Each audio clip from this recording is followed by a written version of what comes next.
guys, I'm Mia. In today's video, I'm going to be showing you guys what's on my iPad. I recently did a video on what's on my iPhone and you guys really seemed to like it, so I thought I would do the exact same thing but with my iPad instead. I also filmed an intro to this video before when I was actually filming the video, but the footage for that got deleted. So yeah, I'm just filming it again here, but if you guys would like to see what's on my iPad, then keep on watching. So when you first turn on my iPad, I just have this plain pink background. I know it's pretty boring, but it's the same color as my case, so I just think it fits the theme. So when you turn on my iPad, this is what it looks like, and if you've seen my what's on my iPhone, then you would have seen that I color code my apps. I do the exact same thing on my iPad, so I have red, orange, green, blue, purple, white, grey, black, YouTube editing and notes. The YouTube editing notes obviously aren't color coded, but it's just a lot easier having them in their own folder. So firstly in red, I have news and photo booth. I don't really use these apps at all, but sometimes I will use photo booth to take some photos with my friends. And photo booth has the funny like face effects and stuff, so sometimes I use it, but not very much. Then I have the orange tab, and in this I have books, pages, home, and slides. I don't really use the first three apps, but sometimes I will use slides for school, and I will just sign into my school account on my iPad. And then I have the green folder, which just has maps in it, which I don't really use on my iPad. So then I have the blue folder, and in this I have App Store, Safari, Docs, and Google Translate. Obviously I use the App Store to get apps and stuff, and then Safari I obviously use it to search stuff, and then Docs I also use for school, and Google Translate is pretty self-explanatory. Then I have the purple folder, and in this I have Simply Piano, Music Notes, Music, and iTunes Store. I used to use Simply Piano to learn the piano, but I don't really use it anymore because I've kind of got the hang of it. I also completed most of the classes on Simply Piano. I don't know if they've updated it, but yeah, I kind of just don't really use it that much anymore, but I think it is a great starting piano app. Then I have Music Notes. This is where I get a lot of my sheet music from when I play songs or like covers on the piano. Then I have Apple Music, and I don't really listen to music on my iPad, but sometimes I will, so I just kind of have it on my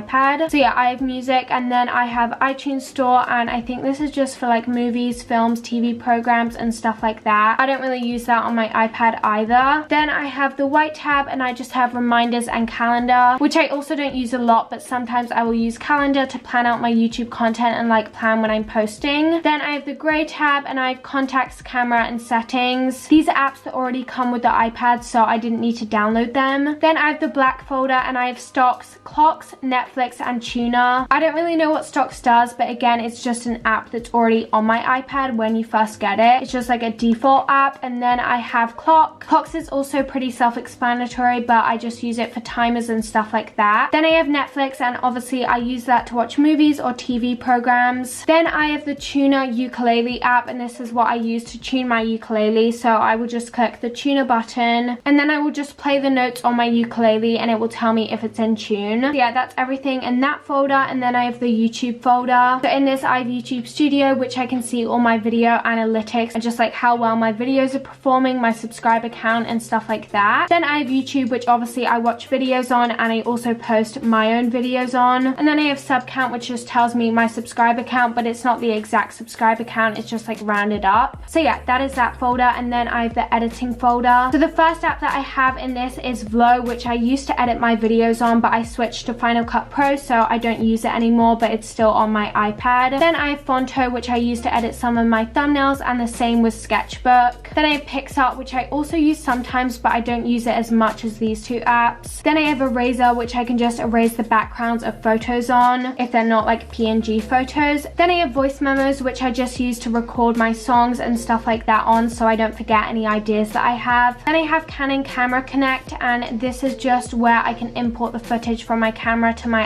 iPad. I figured out a quick way to import my footage, so I don't really use that app. Then I have Moldif, which is what I use to make some of my collages on. This app is just so helpful for making collages, so I really like to use that on some of my thumbnails. Then I have Photos, and obviously I just have my camera roll on it. And then lastly in this folder I have Blur Photo. So for example, I just imported this photo of me, and you can basically just blur out the background. You can also change the strength of it and stuff like that, so I like to use this for some of my thumbnails. Obviously neater than what I just did. I'm just giving you guys a little idea of how it works, so you can change the strength of the blur and stuff like that. So I think this is a really good app for blurring backgrounds and stuff. So that is the last thing that I have in the editing folder. And then I just have my last tab, which is for notes. I don't really know why I have it in its own folder, but I just use that for writing song ideas, video ideas, and all of planning stuff. I do have another page, but I haven't organized any of this, so I'm definitely going to do that soon. But these are apps that I don't use much anyway, so this is like the main portion of my iPad. Lastly, at the bottom of my iPad, I find my iPhone, messages, mail, FaceTime, and files. Again, I don't really use those apps that much, but that is everything on my iPad. I hope you guys enjoyed this video. If you guys are still watching, then make sure to comment down below what your favorite app is. But that's all I have for you guys in today's video. Thanks for watching. Bye!